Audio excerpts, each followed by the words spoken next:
मैं आज एक वीडियो बना रहा हूँ। चाहे मुझे मार दीजिए या कुछ भी कीजिए, कहाँ मैं मिलूँगा या मेरे एरिया में भी बहुत आदमी मेरे खिलाफ रहता है। मुझे मार दीजिएगा तो मुझे कोई फ़र्क नहीं पड़ता, क्योंकि मैं हिंदुस्तान और नेपाल का क्योंकि मैं नेपाल का नागरिक हूँ। हिंदुस्तान के लिए मैं ये वीडियो बनाता हूँ। मुझे बहुत तकलीफ़ हो रहा है, क्योंकि हमारे हिंदुस्तान का या हमारे नेपाल का या हमारे कहीं भी क्या हिंदुत्व का, जैसे अभी मानिए बांग्लादेश में मान लीजिए हिंदू को इतना हजारों एक आदमी को मारने के लिए हजार की संख्या में, एक आदमी के मारने के लिए एक दो आदमी हो तो चलता है, लेकिन हजारों लाखों आदमी मिल के मारा। एक दो आदमी मारता तो चलता कि चल एक दो आदमी मारा है, चले ऐसा कोई वो झगड़ा दन या कुछ हुआ रहेगा। लेकिन हजारों लाखों आदमी मिल के मारा, तो इसका मतलब क्या है? इसका मतलब है मजहम। अब मजहम का मतलब क्या है कि वो आप लोग समझ ही गए होंगे। तो ऐसा नहीं होना चाहिए था, ऐसा नहीं होना चाहिए, ऐसा मत बुझिए। एक बात मैं ये भी बता देता हूँ कि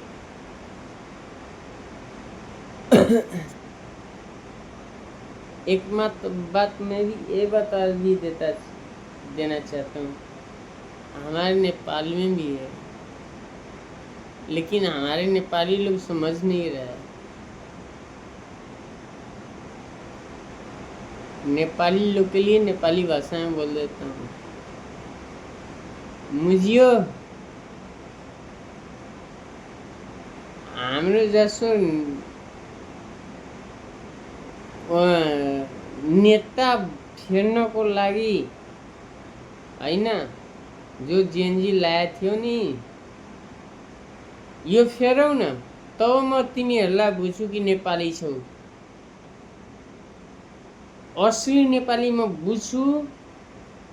पहिला यो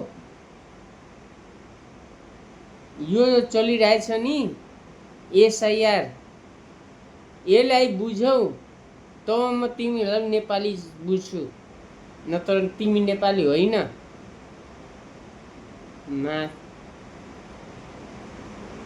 नेपाली भनेको के हो?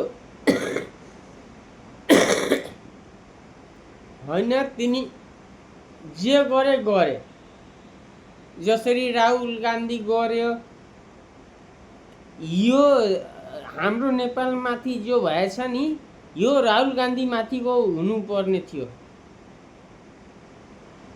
हाम्रो नेपालमा जो जीएनजी लागू भएको थियो नि, त्यो राहुल गान्धीको माथि हुनुपर्ने थियो कि त्यो महादर्श कहाँको इटालियनको इन्डियामा आएर ऊ गरिरहेछ।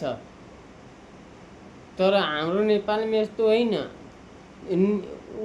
यहीँको कुरा उसले भनिरहेछ कि इन्डियामा हुनुपर्ने, तर इन्डियामा हुँदैन त्यस्तो, किनकि इन्डियामा मोदी सरकार छ। तर तिमीहरू मुझियो, अलिकति त गर। अहिले इन्डियाबाट भगाएको मान्छे नेपालमा फसिरहेछ, त्यसलाई त गरौ कि बङ्गलादेशीलाई गरौ कि राहुल गान्धीलाई गरौ, किनकि राहुल गान्धीको नेतृत्वमा राहुल गान्धीलाई सपोर्ट कहिले पनि कोही नगरौ। बुझ्नुभयो? हाम्रो देशबाट उसलाई भगाऊ। यति कुरो भन्छु म। अनि हाम्रो देशमा ऊ भइरहेछ भने यसलाई भगाउने उसलाई भगाउने, अनि के छ रे एउटा ऊ के रे मुसल्टे केटी त्यो आयो के हो हाम्रो नेपालको नेता हो कि के हो हाम्रो नेपालको नेता हो त्यो के रे भन्छ कि ऊ माफी माग्नुपर्छ ऊ माग्नुपर्छ त्यो महाशाली कहाँ कि त्यस्तोलाई पालेर थे मुजी हाम्रो नेपाल त हिन्दू राष्ट्र भनेको नेपाल विश्वमा भनेको हिन्दू राष्ट्र नेपाल हो तर अब त अहिले लागिरहेछ कि विश्वमा सबैभन्दा मुस्लिम राष्ट्र हो नेपाल यस्तो मान्छे हाम्रो नेपालमा बसेर हाम्रो नेपालीलाई गाली गर्ने नत्र हाम्रो नेपालको जनता